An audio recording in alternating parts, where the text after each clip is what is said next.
লকডাউনে ঘরে থেকে প্রায় 3 মাস কেটে গেল। আর একজন ভ্রমণপ্রেমী মানুষ হয়ে এতদিন ঘরে থাকাটা যে কতটা কষ্টের তা যারা ভ্রমণ করে একমাত্র তারাই বুঝতে পারবে।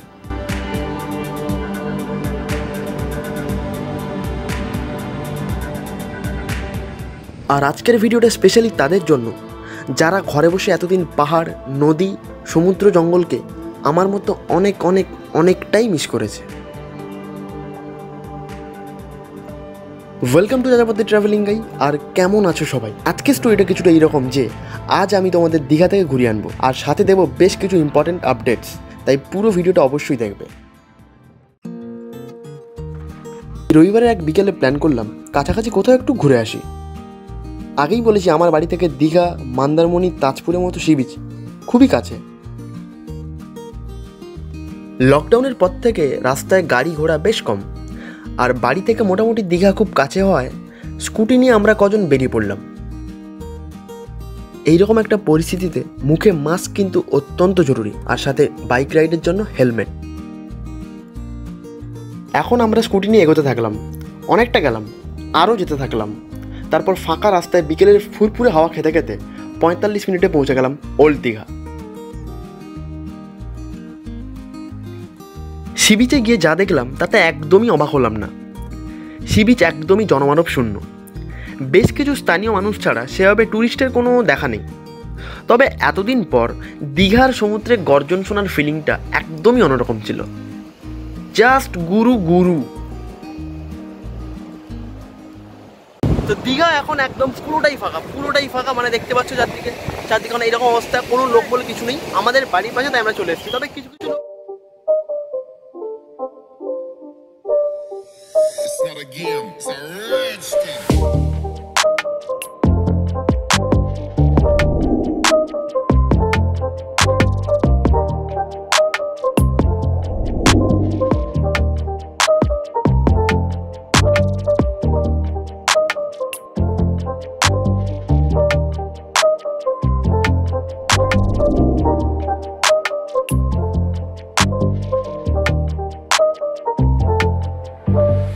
সবথেকে অবাক লাগলো যেই বীজটা আজ থেকে ঠিক 3 মাস আগে বহু মানুষের ভিড়ে গমগম করছিল, তা আজ পুরো নিস্তব্ধ।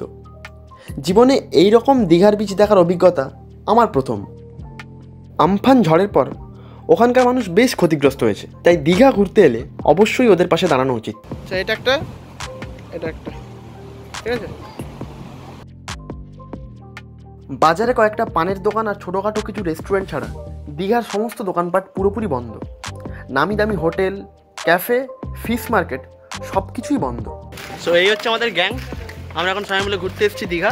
আমফান আর লকডাউনের পর দীঘা প্রথমবার এলাম, মানে বাড়ি থেকে প্রথমবার বেরোলাম এতদিন পর বাইক ট্যুরে। টোটাল আছে 5 জন সদস্য আমরা টোটাল। আর দীঘার কন্ডিশন হচ্ছে এরকম, পুরো রাস্তা ফাঁকা।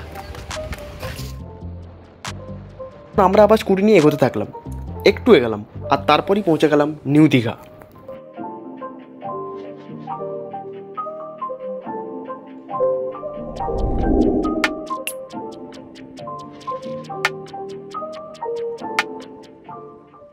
নিউ দীঘা সি বিচে এসে কিছুক্ষণ ঘোরাঘুরি করলাম, তারপর ফটোগ্রাফি করলাম, তারপর শুরু হলো ট্রেকিং।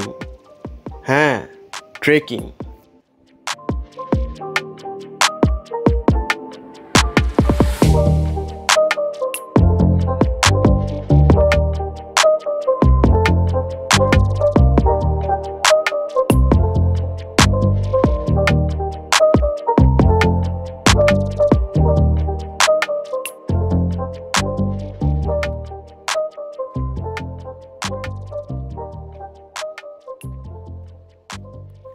নিউ দীঘাই বলো বা ওল্ড দীঘা, দীঘাতে এরকম ফাঁকা লোকজনহীন পরিবেশ জীবনে প্রথমবার দেখলাম।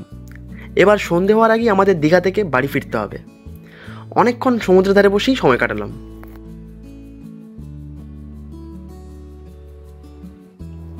1 মিনিট, তার আগে একটু কিছু খেয়ে নিতে হবে। এতক্ষণ স্কুটি চালালাম, বিরিয়ানি তো খাওয়া যেতেই পারে। বিরিয়ানি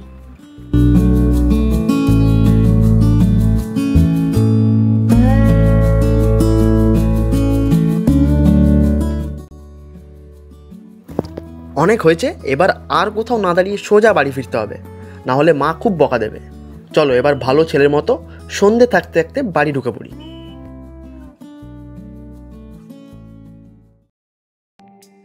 এখন বলি, দীঘা ঘুরতে আসার আগে আপনাদের বেশ কিছু বিষয় মাথায় রাখতে হবে। দীঘা ঘুরতে হলে প্রাইভেট কার অথবা বাইক নিয়ে ঘুরতে আসাই ভালো। সকালে বাড়ি থেকে বেরিয়ে একদিনের মধ্যে দীঘা ঘুরে আবার রাতে বাড়ি পৌঁছে যান, কারণ এখানে সমস্ত হোটেল বন্ধ। বাড়ি থেকে লাঞ্চ আর টিফিন সাথে আনবেন। আর অবশ্যই বাইরের মানুষজনের সাথে যতটা সম্ভব দূর থেকে কথা বলবেন। মাস্ক পরা অত্যন্ত জরুরি এবং সাথে স্যানিটাইজার রাখবেন।